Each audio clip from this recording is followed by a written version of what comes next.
Assalamualaikum warahmatullahi wabarakatuh. Nah, kali ini kami mau sharing rumah model Skandinavian lagi, teman-teman. Sebelumnya, buat teman-teman yang baru nemuin channel YouTube ini, salam kenal, kami dari Satu Cahaya Channel. Channel kami berisi tentang bincang kisah dan review rumah. Jadi buat kalian yang suka nonton video wawancara dan review rumah, bisa subscribe ke channel kami. Oke, balik ke rumahnya ya.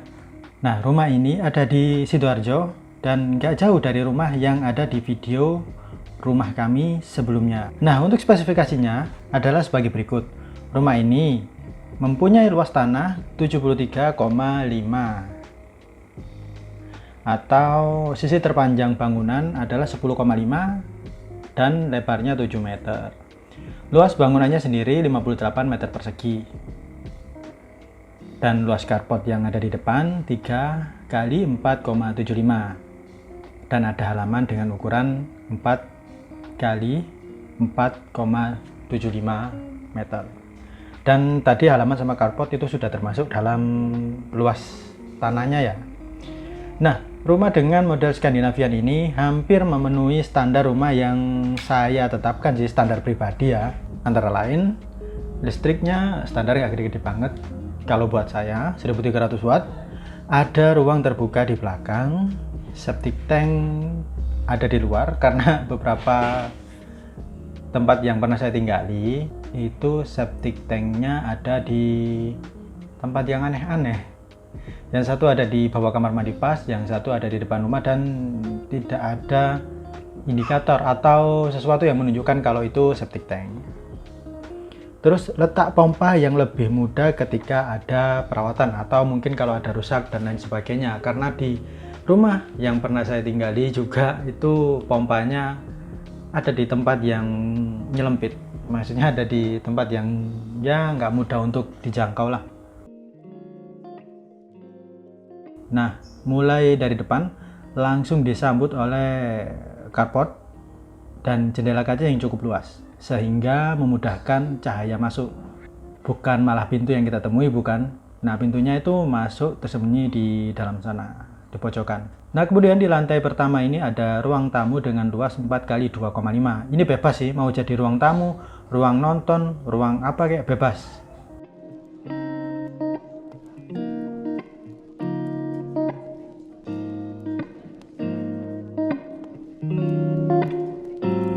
Dan di dekatnya ada kamar dengan ukuran 3 kali 2,5, kamar pertama.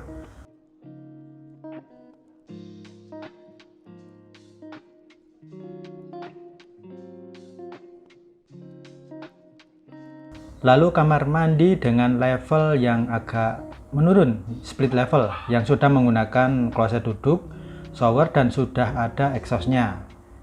Keramiknya pun sudah sampai atas, keramik dindingnya. Nah, di bawah tangga ini ada kayak ruangan sisa, nah bisa dimanfaatkan untuk storage, bisa diatur sedemikian rupa buat nyembunyiin sesuatu yang ingin disembunyikan. Kemudian dari situ ada dapur yang luasnya 3,25 kali 3. Sementara hanya ini saja sih isinya dan bisa di-expand lagi atau diluaskan lagi, ini nanti bisa jadi ruang makan atau yang lain sebagainya, bebas terserah yang punya. Tinggal manjangin dikit sama nutup atasnya. Dan ini adalah posisi pompanya di sini di luar. Ini kalau mungkin mau diatur ya diatur saja, bisa dipakai untuk tempat laundry ya atau tempat cuci-cuci.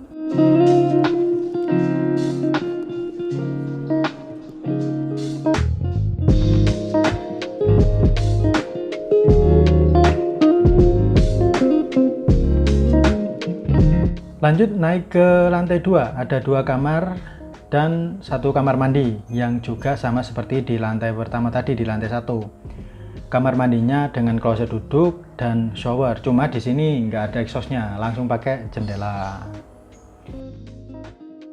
Nah, di sebelah kamar mandi ini nantinya ada wastafel tapi belum terpasang. Kamar kedua ini ada balkonnya, bebas sih ini mau jadi kamar atau ruang apa saja. Nah, ini 2,75 kali 3 meter.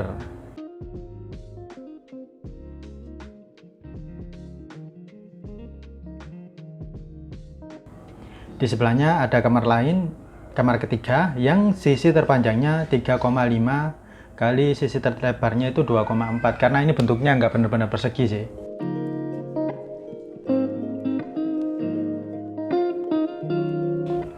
Saya rasa itu aja sih ruangannya. Tadi untuk tangganya juga masih manusiawi, bisa. Yang pasti ini nggak ramah lansia ya. Kalau ada yang rumah-rumah tipe lansia itu yang rumahnya hampir semua rata, nggak ada level yang tinggi rendahnya itu nggak terlalu apa ya, nggak terlalu beda banget lah, mungkin beberapa senti aja, atau bahkan nggak ada level atau padukan lah istilahnya. Kalau cocolokan nggak ada level yang berbeda. Nah, kalau saya pribadi suka dengan rumah ini karena yaitu tadi 3 kamar tidur dan ada 2 kamar mandi, 2 lantai pula. Di lantai 1 ada kamar mandi, di lantai 2 ada kamar mandi. Posisi pompa dan septic tank sesuai dengan harapan saya, karena kalau mungkin mau ada maintenance, misal mau pasang filter kayak di pompanya karena airnya kurang baik, itu bisa nanti jadi lebih mudah.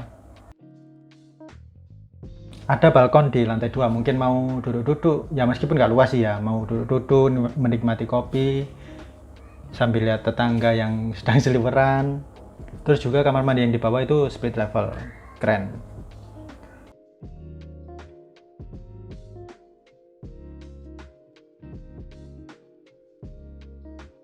Kemudian pengaturan instalasi listriknya yang saya rasa cukup pas.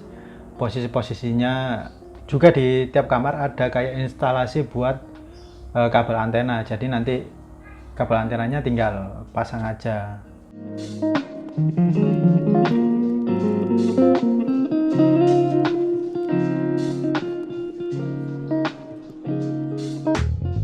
Modelnya juga kekinian, model Skandinavian, yang mungkin banyak anak muda yang suka akan model ini sih. Kalau saya sendiri suka.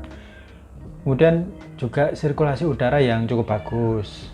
Di depan bisa keluar masuk udara, di belakang juga bisa keluar masuk udara.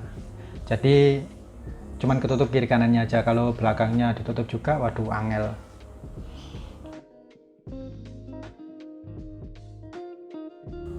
Dan juga perumahan ini one gate system ya. Kemudian juga dekat dengan pusat perbelanjaan, maksudnya dalam artian kayaknya nggak susah deh cari intinya kebutuhan sehari-hari di sekitar sini, apalagi di depan juga ada ruko. Kemudian listriknya juga masih 1300 watt, jadi nggak terlalu gede juga, nggak terlalu kecil ya, sesuai kebutuhan saya secara pribadi. Kemudian tadi saya lihat MCB-nya itu banyak di MCB box-nya itu, jadi untuk safety-nya oke lah. Jarang-jarang juga ada yang MCB-nya sebanyak itu.